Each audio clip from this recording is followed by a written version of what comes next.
Jesus Nazareno, awit at papuri, alay namin sa'yo. Dinggin ang dalangin at pagsamo ng bayan mo. Viva poong Jesus Nazareno. Tayo ngayon ay magtipon at sambahin ang poon. Magdiwang tayo sa ating debosyon, purihin ang Panginoon.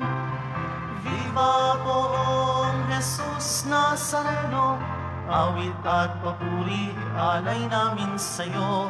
Dinggin ang dalangin at pagsamo ng bayan mo. Viva poong Jesus Nazareno.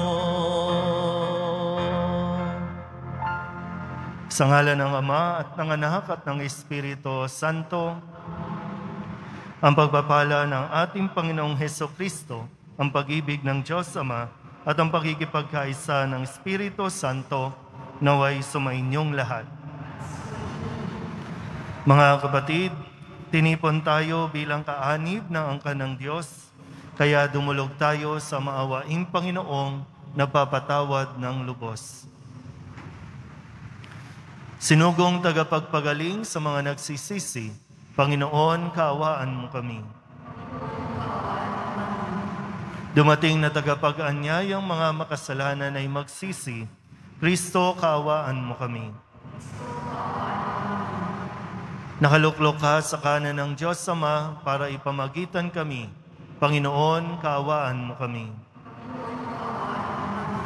Kaawaan tayo ng makapangyarihang Diyos, patawarin tayo sa ating mga kasalanan at patnubayan tayo sa buhay na walang hanggan. Manalangin tayo. Ama naming makapangyarihan, ang iyong dakilang pagkamaawain ay nangingibabaw sa aming ginagawang kabutihan at itinadaing ng mga kahilingan. Ang kagandahang loob mo sa amin ay gawin mong mag-umapaw upang ang kasalanang ipinangangambang ihingi ng kapatawaran ng budhi naming takot na ikaw ay lapitan, ay iyong patawarin ng lubusan.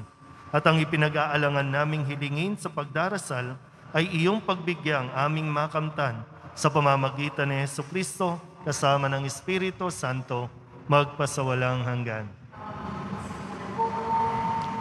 Pagbasa mula sa aklat ni Propeta Joel. Magluksa kayo at tumangis, mga saserdoteng naghahandog ng haing susunugin sa dambana ng Panginoon. Pumasok kayo sa templo at manatili roong magdamag na nakasuot ng sakong. Walang trigo o alak na ihahandog sa dambana ng inyong Diyos.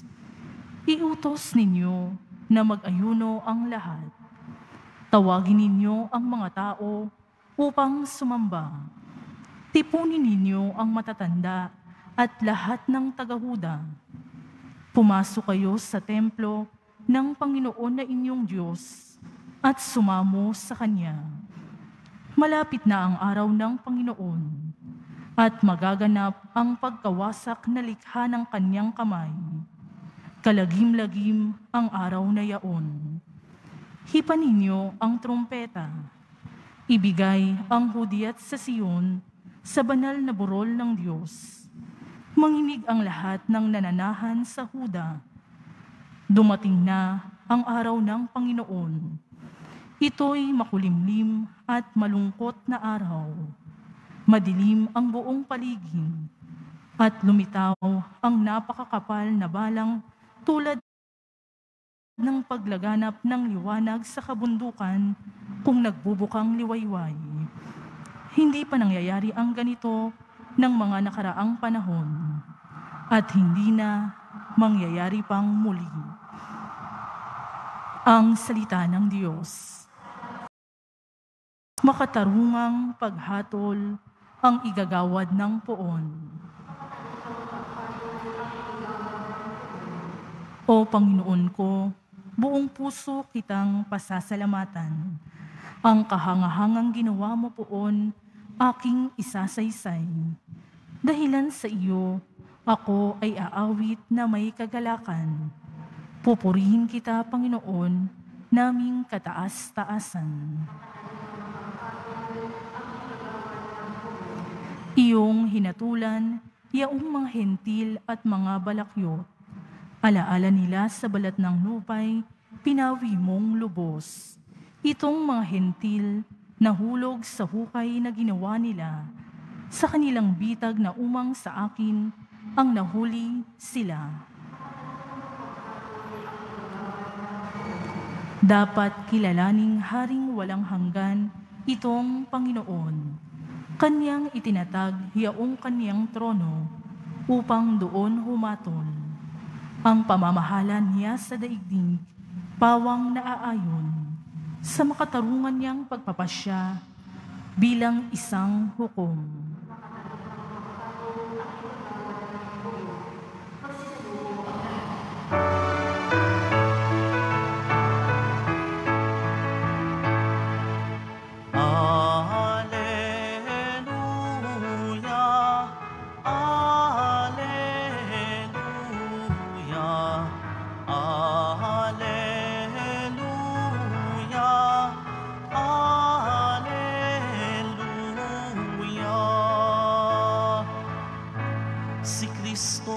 Itinampok, sa Kanya tayo'y dumulog, kasamaan ay natapos. Alleluia, Alleluia, Alleluia,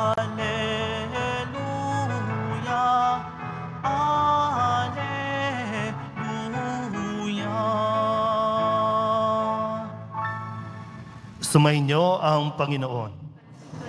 Ang mabuting balita ng Panginoon ayon kay San Lucas. Noong panahong iyon, matapos palayasin ni Jesus ang isang demonyo, nang gilalas ang mga tao. Ngunit, may ilan sa kanila ang nagsabi, si Beelzebul na prinsipe ng mga demonyo ang nagbigay sa kanya ng kapangyarihang magpalayas ng mga demonyo. May iba namang nais siyang subukin, kaya't nagsabi, magpakita ka ng kababalaghang magpapakilala na ang Diyos ang sumasa iyo. Ngunit batid ni Jesus ang kanilang iniisip, kaya't sinabi sa kanila, babagsak ang bawat kahariang nahahati sa magkakalabang pangkat at mawawasak ang mga bahay roon. Kung maghimagsik si Satanas laban sa kanyang sarili, paano mananatili ang kanyang kaharian? Sinasabi ninyong nagpapalayas ako ng mga demonyo, sapagkat binigyan ako ni Beelzebul ng kapangyarihang ito. Kung ako'y nagpapalayas ng mga demonyo sa pamamagitan ni Beelzebul, sino naman ang nagbigay ng kapangyarihan sa inyong mga tagasunod na makagawa ng gayon? Sila na rin ang nagpapatunay na maling-mali kayo. Ngayon, kung ako'y nagpapalayas ng mga demonyo sa pamamagitan ng kapangyarihan ng Diyos, nangangahulugang dumating na sa inyo ang paghahari ng Diyos. Kapag ang isang taong malakas at nasasandatahan ay nagbabantay sa kanyang bahay, malayo sa panganib ang kanyang ari-arian. Ngunit kung salakayin siya at talunin ng isang taong higit na malakas, sasamsamin nito ang mga sandatang kanyang inaasahan at ipamamahagi ang ari-ariang inagaw. Ang hindi panik sa akin ay laban sa akin, at nagkakalat ang hindi tumutulong sa aking mag-ipon. Kapag lumabas na mula sa tao ang isang masamang espiritu, ito'y gumagala sa mga tigang na lugar at naghahanap ng mapagpapahingahan.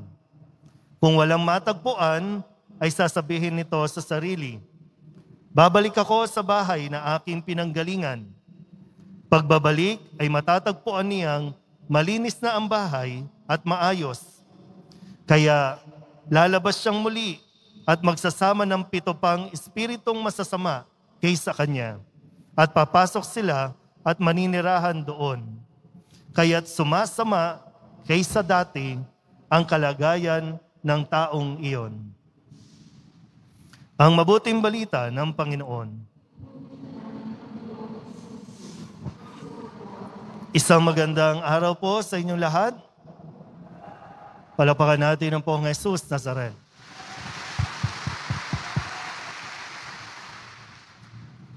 Po na sa kasalukuyang nangyayari ngayon ay iugnay natin kung ano ba ang mensahe ng Poong Jesus Nazareno na magsilbing gabay nawa sa atin.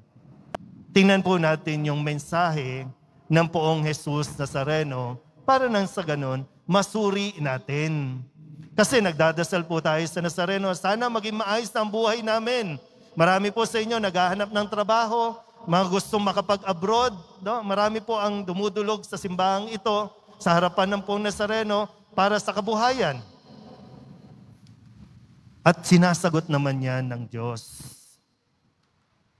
Sa maraming paraan. Ang isa ay binibigyan tayo ng kapangyarihan na pumili, magdesisyon ayon sa kagustuhan ng Poong Jesus Nazareno.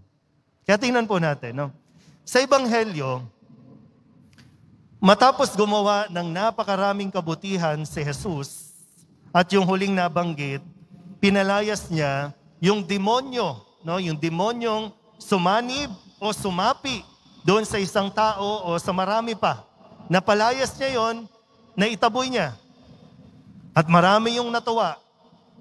Bukod pa doon sa mga pagpapagaling, pagpapahayag niya ng salita ng Diyos, marami po ang natuwa. Pero yung realidad, ang sabi po dito, ngunit may ilan na nagsasabing kaya siya nakagawa ng mga ganyang bagay dahil kay Beelzebul, yung prinsipe ng demonyo, ang nagbigay sa kanya ng kapangyarihan. At yung iba pa, sinusubok lalo siya. Hindi pa kami kumbinsido, hindi kami naniniwala. Magpakita ka pa ng marami pang kababalaghan. Yun ang naranasan ni Jesus. Pinagbibintangan si Jesus na kampon ng demonyo. Kampon pala ng demonyo ito eh. Bakit tayo naririto? Alam nyo ba yon? Kampon ng demonyo si Jesus? Payag ba kayo doon? Yan. Di ba? Yung realidad din po sa nangyayari sa buhay natin. Minsan kaya tayo hindi umaasenso eh. Di ba? Imbis na magkaisa, imbis na magtulungan, tayo nagsisiraan. Tayo naghihilaan. Maayos na sana, kaya lang, dahil hindi natin ka-teammate, hindi natin kapartido, sisiraan na natin. Pero malinaw ba kung sino ang kanyang kinakampihan? Yan.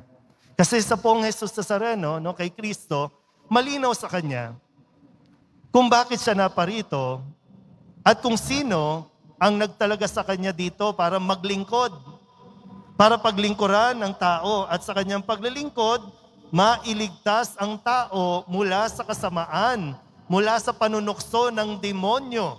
Malinaw kay Jesus yun. So ang kapangyarihan niya nanggaling sa Diyos Ama. Malinaw din ang mission niya. Hindi siya kakampi ng demonyo. Sana malinaw din po sa atin yun. Kasi kung ano man, sino man ang kakampi ng Nazareno, lahat tayo doon din. Pero inahayaan niya na magdesisyon tayo. Kakampi ba tayo sa Kanya o kakampi tayo sa kalaban?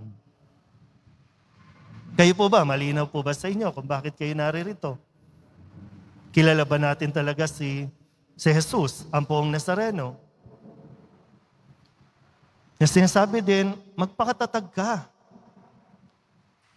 Kung sa tingin mo, marami ang hindi natutuwa sa pag-asenso mo, sa pag-unlad mo, hayaan mo sila. Ituloy mo yung pagsusumikap mo. Ituloy mo yung paggawa mo ng mabuti. Hindi sila natutuwa problema na nila yon. Kung hindi sila natutuwa sa iyo, kung hindi ka nila natatanggap sa iyong mga ginagawang kabutihan, problema nila yon. Huwag mo silang problemahin. Nagpapahila ka din Napapa-apekto ka. Kung malinaw sa iyo, ang ginagawa kong ito, dahil sa Poong Nazareno, dahil naniniwala ko, ito ang tawag sa akin ng Diyos na maglingkod, sinong katatakutan mo? Kahit pasabihan ka na sinasapian ka ng demonyo, kakampi ka ng demonyo, basta malinaw sa iyo, kakampi ko ang Diyos, problema na nila yon. Diba? Hanap tayo ng hanap kasi ng masisisi. Dahil sa inyo, kaya hindi ako yumayaman. Dahil sa inyo, kaya hindi ako umasenso. Dahil sa inyo, kaya ganito, naghihirap ako. Marami talaga silang pwedeng ibato sa iyo. Marami talaga silang pwedeng sabihin laban sa iyo. Makakaisip sila ng makakaisip ng pangit laban sa iyo. Pero muli, ulitin ko, kung malinaw sa atin na ang sinusundan natin ay ang Poong Jesus Nazareno, deadma lang ang mga yan. Okay, balik ko po ngayon, sa mensahe ng ating Ebanghelyo. Gaya ng nasabi ko kanina, alam niya ang pinagdaraanan mo, alam niya ang pinagtitiisan mo, alam niya ang kahirapan natin, pero malaya pa rin na binibigay sa atin yung kalayaang magdesisyon. Gusto mo bang maging masaya o gusto mong maging malungkot? Panghuli, mga kapatid, na po katulad ng Poong Jesus Nazareno, malinaw nawa sa atin ang ating pagsunod sa Diyos. Kaya kahit anong hirap, kahit anong panguhusga, kahit ano pangit na sabihin sa atin, hindi tayo matitinag sa ating paninindigan sa pagsunod sa Poong Nazareno. Amen?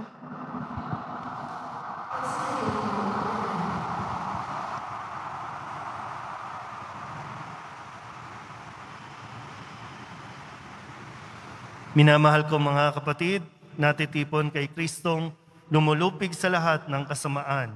Lumapit tayo sa Ama ng may pananalig, dala ang ating idinadalangin mithiin, ang ating pong itutugon, mapagtagumpayan nawa namin ang lahat kay Kristo o Ama. Ang simbahan naway mapanibago at magbigay ng tapat na pagsaksi sa mga tamang pinahalagahan sa buhay upang makatulong na ibangon ang nalugmok na sandaigdigan. Manalangin tayo. Ang mga Kristiyanong sumasampalataya naway magkaroon ng tapang na magsalita ng hayagan sa ngalan ni Kristo. Manalangin tayo. Buong puso nawa nating suportahan ang pagsulong ng katotohanan at labanan ang hindi hayagang impluensya ng kasamaan. Manalangin tayo. Ang mga may sakit at may karamdaman, naway makatanggap ng kasiyahan ng pag-ibig ng Diyos mula sa mga taong nag-aaruga sa kanila. Manalangin tayo. Ang mga namayapa, naway tanggapin sa kaganapan ng kaharian ng Diyos. Manalangin tayo. Idulog din natin sa Panginoon ang ating mga personal na kahilingan at mga panalangin para sa ating mga pamilya. Ganon din ang lahat ng mga misang pasasalamat, espesyal na intensyon at mga kaluluwa na inihiling na ipagdasal sa misang ito.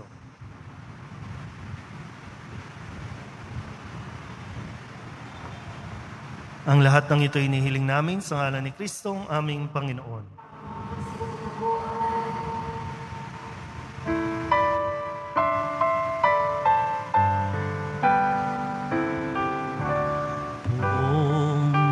Jesus Nazareno, naririto kami sa harap mo.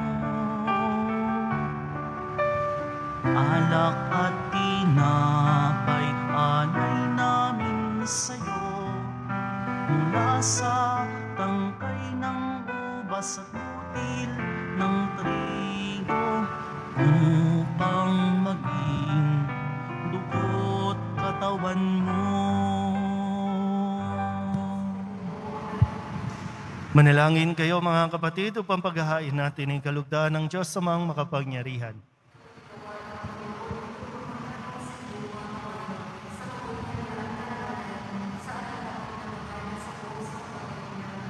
Ama naming lumikha, tanggapin mo ang paghahain ng mga alay na iyong inihabilin at sa pagdiriwang ng dapat naming ganapin ang kabanalan ng iyong pagliligtas naway sumaamin sa pamamagitan ni Jesucristo kasama ng Espiritu Santo magpasawalang hanggan.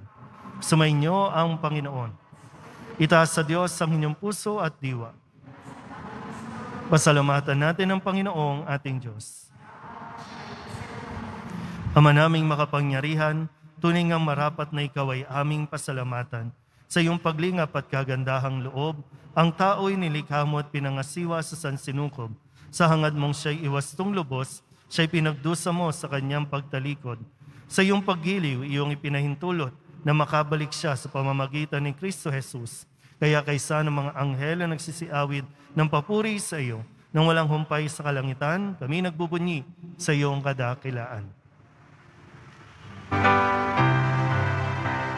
Banal ka, poong may kapal, banal ang iyong pangalan, banal ang iyong kaharian, langit lupa'y napupugay sa iyong kadakilaan, dinarakina ng lahat ang naparito mong anak, na siyang nagmulat sa bulag, sa pilay ay nagpalakad at nakiramay sa lahat. Ama naming banal, ikaw ang bukal ng tanang kabanalan. Kaya't sa pamamagitan ng iyong Espiritu, gawin mong banal ang kaloob na ito upang para sa aming maging katawan at dugo ng aming Panginoong Hesukristo. Bago niya pinagtiis ang kusang loob na maging handog, inawakan niya ang tinapay, pinasalamatan kaniya, pinaghati-hati niya iyon, iniabot sa kanyang mga alagad at sinabi, tanggapin ninyong lahat ito at kanin, ito ang aking katawan na ihahandog para sa inyo.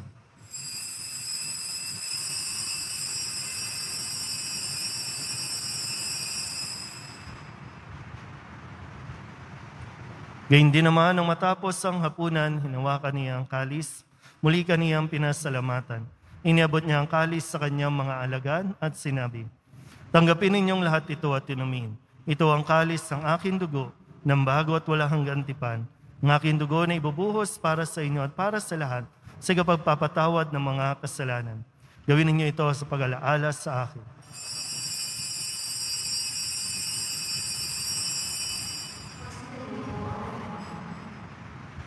Ipagbunyi natin ang misteryo ng pananampalataya.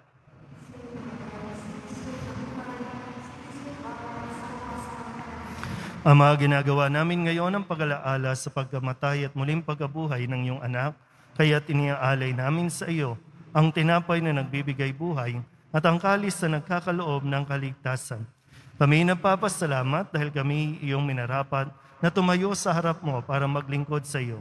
Isinasamo namin kami magsasalo-salo sa katawan at dugo ni Kristo ay mabuklod sa pagkakaisa sa pamamagitan ng Espiritu Santo. Ama, lingapin mo ang iyong simbahan, laganap sa buong daigdig. Puspusin mo kami sa pag-ibig kay San Francisco na aming Papa at ni Jose na aming obispo at ng tanang kaparian. Alalahanin mo rin ang mga kapatid naming nahimlay na may pag-asang sila'y muling mabubuhay, gayon din ang lahat ng mga pumanaw. Kawaan mo sila at patuloyin sa iyong kaliwanagan. Kawaan mo at pagindapating kaming lahat na makasalo sa iyong buhay na walang wakas.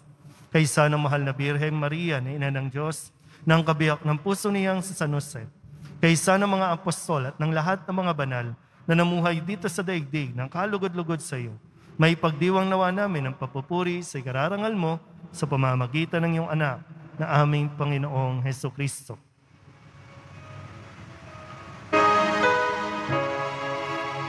Sa pamamagitan ni Kristo, kasama niya at sa Kanya, ang lahat ng parangal at papuri ay sa iyo, Diyos Ama, makapangyarihan, kasama ng Espiritu Santo, magpasawalang hanggan. Amen, amen, amen, amen.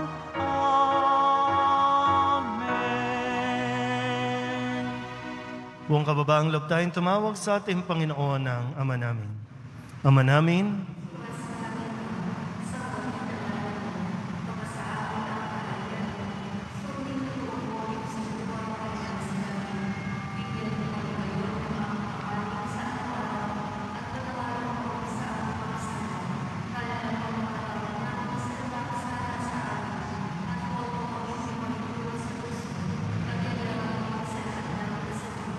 hinihiling namin kami, Edya, sa lahat ng masama, pagkalooban ng kapayapaan araw-araw, iligtas sa kasalanan at ilayo sa lahat ng kapahamakan, samantalang aming pinananabikan ang dakilang araw ng pagpapahayag ng tagapagligtas naming sa Jesucristo.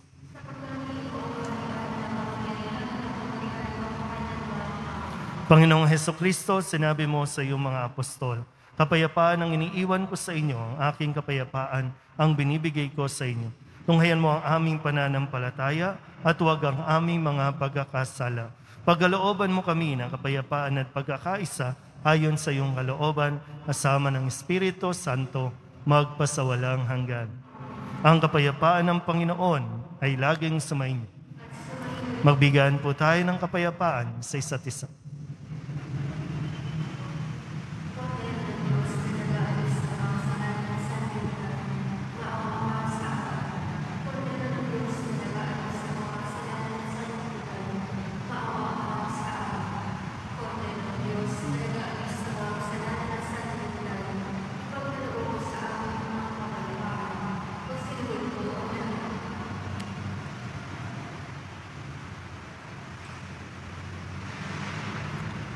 Ito ang kordero ng Diyos. Ito ang nag-aalis ng kasalanan ng sanlibutan. Mapalad ang mga inaanyayahan sa kanyang piging.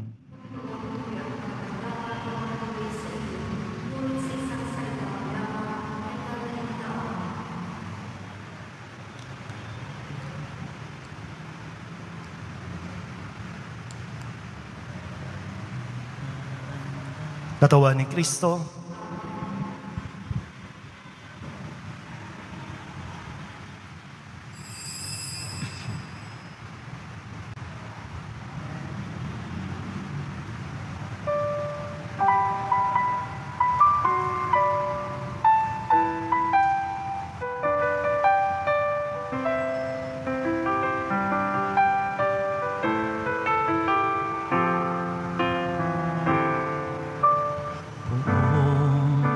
Jesus Nazareno, salamat po sa pag-ibig mo.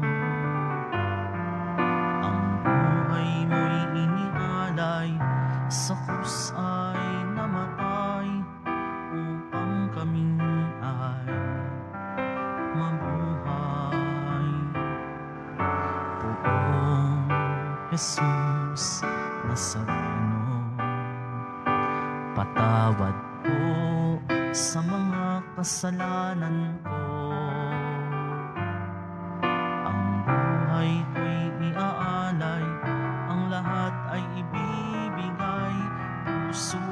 sa'yo lamang habang buhay. Poong Jesus Nazareno, kay buti mo sa hirap at dusa ika'y kasama ko. Ang samo ko't dasal sana'y pakinggan mo, nang mapawi ng mga paghihirap ko. Poong Jesus Nazareno, salamat po. Ang iyong pagmamahal ay nadarama ko, ngayon at magpakailanman ika'y pupurihin ko. Mahal na Poong Jesus Nazareno.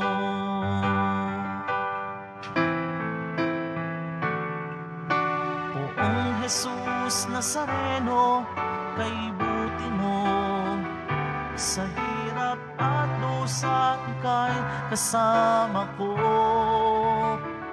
Ang samo ko't dasal sana'y pakinggan mo, nang mapawi ng mga paghihirap ko. Poong Jesus Nazareno, salamat po. Ang iyong pagmamahal ay nadarama ko, ngayon at magpakailanman ika'y pupurihin ko. Mahal na Poong Jesus Nazareno.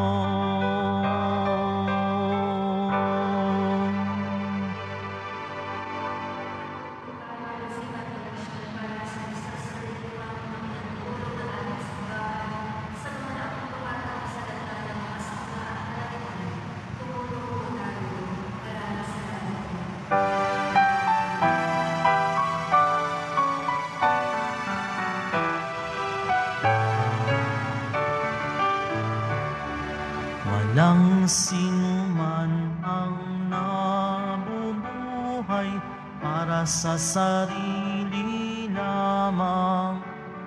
Walang sinuman ang namamatay para sa sarili lamang. Tayong lahat ay may pananagutan sa isa't isa. Tayong lahat ay tinipon ng Diyos na kapiling niya.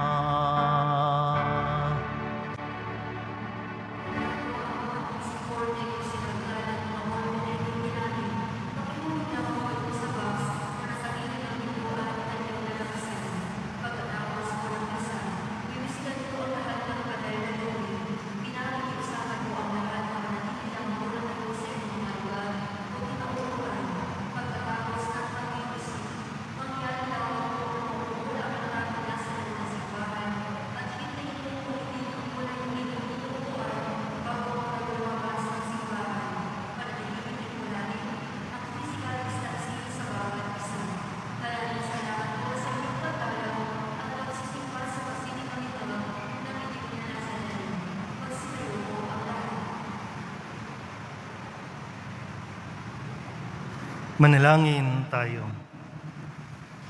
Ama naming mapagmahal, ipagkaloob mo sa pagsasalo namin sa pagkait inuming banal, kami ay maging katawan ni Kristo na aming pinakinabangan sa pamamagitan niya kasama ng Espiritu Santo magpasawalang hanggan.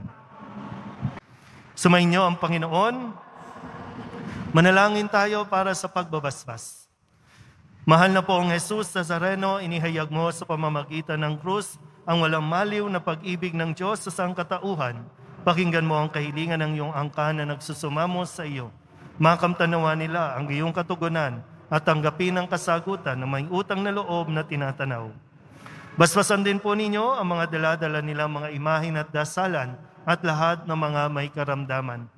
Sa pamamagitan ng bendisyon na ito, naway maalala nila ang mga pangako nila noon sa binyag, na ikaw ang kanilang iibigin at paglilingkuran bilang Panginoon magpasawalang hanggan. At pagpalain kayo ng makapangyarihang Diyos, Ama at Anak at Espiritu Santo. Humayo kayong taglay ang kapayapaan ng Poong Jesus Nazareno. Magandang araw po.